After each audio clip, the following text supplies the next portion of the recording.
الله من الشيطان الرجيم بسم الله الرحمن الرحيم الفصل الثاني عن ابن عباس قال اغتسل بعض أزواج النبي صلى الله عليه وسلم فأراد رسول الله صلى الله عليه وسلم أن يتوضأ منه فقالت يا رسول الله إني كنت جنبا فقال إن الماء لا يجنب رواه الترمذي وابو داود ابن ماجہ وروى الدارمي نحوه وفي شرح السنة عنه عن ميمونة بلفظ المصابيح وعن عائشة قالت كان رسول الله صلى الله عليه وسلم يغتسل من الجنابة ثم يستدفئ بي قبل أن أغتسل رواه ابن ماجہ وروى الترمذي ونحوه في شرح السنة بلفظ المصابيح. الحمدللہ رب العالمین. آج ہم دوسری فصل شروع کر رہے ہیں کہ جسے غسل کی ضرورت ہے اس کے ساتھ کس طرح سے رہنا سہنا ہے، کیا چیز مباح ہے کیا چیز منع ہے. دوسری فصل سے میں نے 2 حدیثیں پڑھی، اس لیے کہ بہت سی باتیں آپ کو پہلی فصل میں معلوم ہو چکی ہیں جو بخاری مسلم سے ہو سنتے رہتے ہیں آپ، لیکن اب دوسری فصل میں کچھ وہ باتیں بھی ہیں جو پہلی میں نہیں ہیں،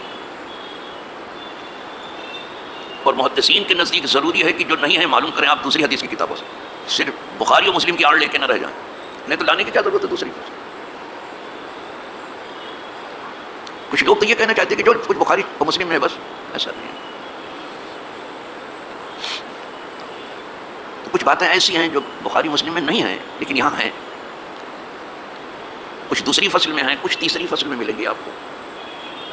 اور ایک مسلمان کا کام یہ ہے کہ حضور کی حدیث اگر صحیح طریقے سے ملتی ہے تو وہ لینے کی کوشش کرے گا. یہ عبداللہ ابن عباس سے مروی ہے، وہ کہتے ہیں کہ غسل فرمایا حضور کی بعض ازواج مطہرات، یہ نہیں بتا رہے کہ کون سی ازواج مطہرات ہیں، لیکن بہت سی کتابوں میں آیا کہ خود ان کی خالہ ہی ہے سیدہ میمونہ ہے. بس دیکھو کیا کتنے ادب سے گفتگو کر رہے ہیں، غلط دیکھیے ادب بعض کر کے چھوڑ دیا.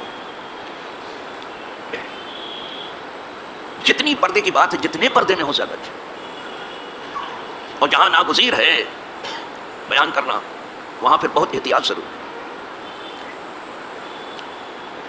بیان کرنے کی حضور کی بعض ازواج مطہرات نے غسل کیا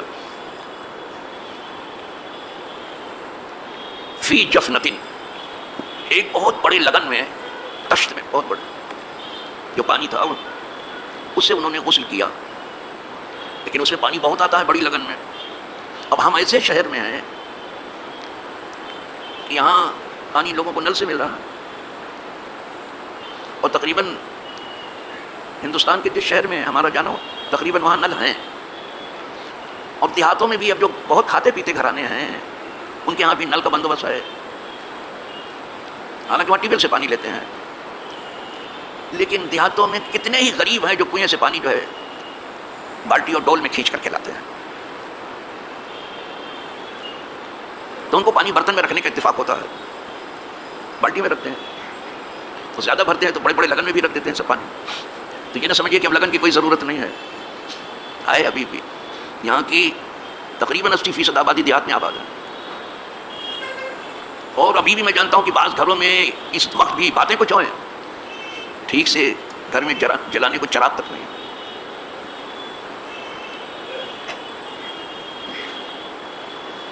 اور اگر یہ حکمراں طبقہ تھوڑی سی توجہ کرے، جو ایم پیز ہیں، ایم ایل ایز ہیں، کارپوریٹرس ہیں، کھاتے پیتے لوگ ہیں، سرمایہ دار لوگ، تو ایک گاؤں کو اپنی گود لے لیں اور اس کو رش کے چمن بنا کے چھوڑ دیں. اگر چاہیں تو ملتا ہے پیسہ حکومت سے، لیکن یہاں اپنا ہی پیٹ نہیں بھرتا، اور اپنا بھر گیا تو پھر سوئس بینک کا پیٹ بھرنے جاتے ہیں، پھر وہ منی لانڈرنگ چلتی ہے اور ڈالر کو مضبوط ہوتا ہے. باتیں سب ادھر ادھر کی ہیں. پھر بینک کا پیٹ بھرتے، وہ بھی باہر کے بینک کا. یہ آبادی ٹھیک کریں گے کہ باہر کے بینک کا؟ اگر بندوں کی خدمت آتی تو پھر جانے کیا سے کیا ہو جاتا.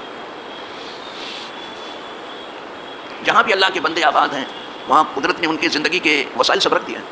اگر ٹھیک سے اس کا استعمال کریں، امیر و غریب دونوں، تو پھر لوگوں کا اچھی طرح سے گزر بسر تو ہو ہی سکتا ہے. بھلے ان کا نام سرمایہ داروں میں نہ آئے لیکن گزر بسر تو ہو سکتا ہے آرام سے.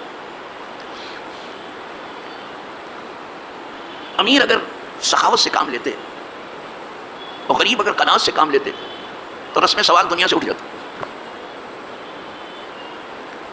یہ سب کو معلوم ہے کہ کبوتر کو کھلانے میں ثواب ہے، ہم بھی کہتے ہیں آئے. پرندوں کو کھلانے میں کوئی بھی پرندہ ثواب ہے. ہاں یہ کتوں کو جو کھلاتے پلاتے ہیں، بلی کو جو کھلاتے پلاتے ہیں ثواب ہے. ہر طرف جگر میں نیکی ہے. لیکن آدمی کو کھلانے میں جو ثواب ہے کہیں نہیں ہے. یہیں آ کر کے جو ہے آدمی سست پڑ جاتا ہے.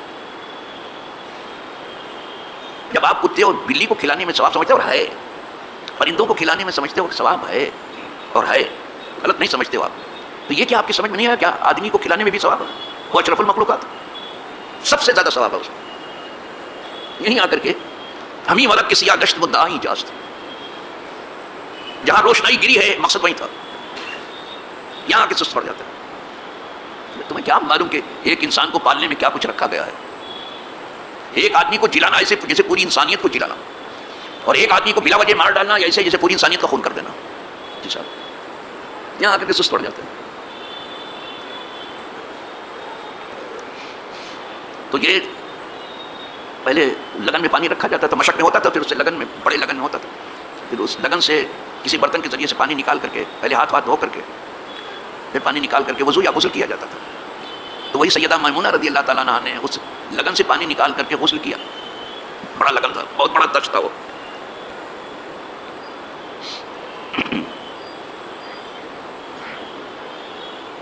فاراد رسول اللہ صلی اللہ علیہ وسلم ان یتوضا منہ، تو سرکار دو عالم روحی فدا صلی اللہ علیہ وسلم نے اس لگن سے پانی لے کے وضو کرنا چاہا جس سے سیدہ میمونہ غسل کر چکی تھی. وہ ان کا بچا ہوا پانی تھا ان کے غسل کا. جب حضور نے اس سے وضو کرنا چاہا اس پانی سے، فقالت، تو عرض کیا یا رسول اللہ. سب یا رسول اللہ کہتے تھے، کوئی بھی ہو. حضرت عباس چچا تھے پھر بھی یا رسول اللہ ہی کہتے تھے.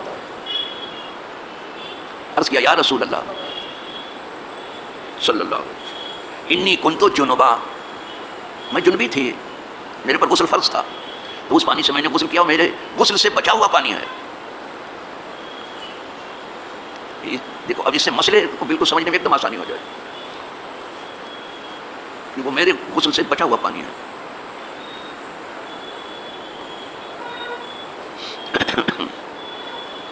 فقال، تو سرکار نے ارشاد فرمایا ان الماء لا یجمع، پانی جنبی نہیں ہوتا. آپ نے برتن سے نکال کر کے احتیاط کے ساتھ کیا ہے تو پانی تو تھوڑی جنبی ہوگا، وہ تھوڑی جنبی ہونے کے پانی کو بھی غسل کی ضرورت پڑے پانی سے، پانی جنبی نہیں ہوتا. لیکن یہ وہاں ہے جہاں احتیاط ہے، اور وہ سب کافی محتاط تھی، سب جانتی تھی. اس کے باوجود یہ کہا کہ حضور آپ بہتر سمجھے تو وضو کر لیجیے، نہیں دوسرا پانی لے لیجیے. دیکھا، کیونکہ عورتوں میں تھوڑا احتیاط کم ہے، یہ مشہور ہے. لیکن ان میں اتنی احتیاط تھی کہ وہ بہترین معلمات تھیں، ازواج مطہرات سکھاتی رہتی تھیں. اور انہیں سیکھنے کے لیے کہیں جانا نہیں پڑتا تھا، گھر ہی سے سیکھتے تھے. ان کے گھر ہی میں وہی اترتی تھی. پہلے دین ان کے گھر میں آتا پھر باہر جاتا تھا. انہوں نے بڑی مدد کی دین کو پھیلانے میں. یہ سوال بھی اس لیے کر دیا کہ تاکہ لوگوں کو معلوم ہو جائے کہ عورت کا بچا ہوا پانی سب بے احتیاطی نہیں ہوتی، بہت صاحب احتیاط ہیں. احتیاط کے ساتھ اگر پانی استعمال کرتی تو پانی کیسے جنبی ہو جائے گا، کیسے ناپاک ہو جائے گا. اب پانی جو ہے کبھی جنبی نہیں ہوتا. اسے ترمذی نے، ابو داؤد نے، ابن ماجہ نے روایت کیا، اور دارمی نے اسی کے مثل، اسی کے جیسا کیا ہے. کچھ الفاظ کا فرق ہے. مثل ہو کہہ دیں تو بالکل ہر بار لفظ بھی وہی ہے، لیکن نہ ہو اگر کہیں تو اس کا مطلب الفاظ کچھ ملتے جلتے ہیں. وہ فی شرح سنہ نو، اور شرح سنہ منی سے ان میمونہ، دیکھو کہا نہیں سیدہ میمونہ کا معاملہ ہے. تو یہ نہ کہا جائے کہ سب عورتیں بے احتیاطی ہیں. عام طور بڑی آسانی سے لوگ کہتے ہیں تم لوگوں کے اندر کوئی احتیاط نہیں، کچھ نہیں ہے. کیا کہنا صاحب، بعض خواتین اتنی با احتیاط ہے کہ نہ پوچھو، اتنی با ہنر ہے کہ نہ پوچھو. جانے انہوں نے یہ ہنر کہاں سے کہاں تک پہنچا دیا. اتنی ذی ہوش ہے، اتنی ذی علم ہے کہ نہ پوچھو.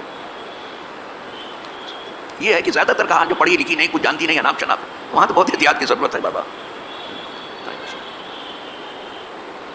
یہ حدیث ہو گئی.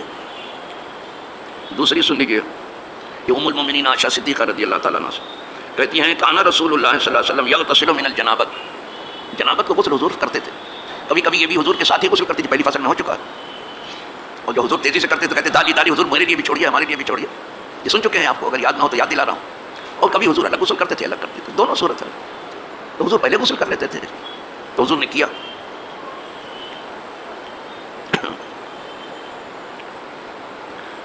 کان رسول اللہ صلی اللہ علیہ وسلم یغتسل من الجنابت، حضور صلی اللہ علیہ وسلم جنابت کا غسل فرماتے تھے. ثم یستدفئ بی قبل ان اغتسل، میرے غسل کرنے سے پہلے مجھ سے گرمی حاصل کرتے تھے.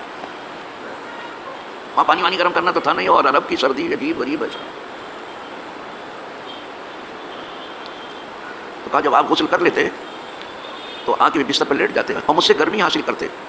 گرمی کس سے آپ حاصل کرتے؟ کپڑے سے. اور سردی میں گرم کپڑا آپ پہنتے. بمبئی میں تو سردی ہوتی نہیں، یہاں کیا گرم کپڑا پہننے کے، یہاں تو سردی میں بھی پنکھا چلتا ہے، باقی اے سی چلتا ہے. لیکن ذرا یو پی وغیرہ میں نکل جائیے پھر طبیعت خوش ہو جائے، خاص طور سے دسمبر لاسٹ اور جنوری فرسٹ میں جب کڑاکے کی سردی ہوتی ہے تو اب دانت بجنے لگتا ہے. کبھی کبھی ٹمپریچر مائنس پر آ جاتا ہے، کبھی کبھی. تو عرب میں بھی بہت سردی ہوتی ہے، مجھے سامنا ہوا ہے الحمدللہ اس سردی کا. ایک بار جب ذرا میں صحت مند تھا، چل پھر لیتا تھا پاؤں سے، تو دن بھر تو ہمارا مسجد نبوی شریف میں گزر جاتا تھا. رات کو ہم چلے جاتے تھے مسجد قباء، کبھی احد، کبھی مسجد عائشہ، جیسا ہوا. کبھی دعوت میں، تو شاید کوئی دعوت لے رہا تھا اور آیا بلانے کے لیے مجھے. بہت گرم گرم کپڑے پہن کے نکلا تو بھی مجھے سردی لگ رہی. میں نے کہا وہیں پھر دعوت کر لینا، ابھی رہنے دیجیے، سردی بہت زیادہ ہے. کھانے چلے گا ادھر، ہم نے کہا نہیں، حالانکہ میں جھیلتا ہوں سردی سے، سردی مجھے اچھی بھی لگتی ہے، لیکن بہت ٹھنڈی ہوا تھی وہ اتنے گرم کپڑے بھی ہم نے نہیں پہنے تھے. میں نے کہا تھوڑا ملتوی کر دیں. تو وہاں بہت سردی ہوتی ہے، بتانا یہ تھا، بہت زیادہ ہوتی ہے. خاص طور سے مدینہ ایسے بھی ٹھنڈا ہے، مدینے والے بھی بہت ٹھنڈے ہیں. کیا کہنا، وہاں رحمت للعالمین، مدینے والوں کا مزاج بہت ٹھنڈا ہے. اس کے مقابلے مکہ گرم ہے تو مزاج بھی ان لوگوں کا تھوڑا گرم ہے. بہت اچھے محبت کرنے والے ہیں، لیکن مزاج، اب آپ کی بات کر رہا ہوں، مزاج میں گرمی ہے، شدت ہے مکہ میں. تو حضور جب غسل کرتے رات کو، وہ ٹھنڈی رات ہوتی تھی، تو غسل کرنے کے بعد آتے بستر پر لیٹ جاتے تو مجھ سے گرمی حاصل کرتے تھے. گرمی حاصل کرنے کا مطلب یہ ہے کہ مجھ سے لگ کر کے چپٹ کر کے سو جاتے تھے.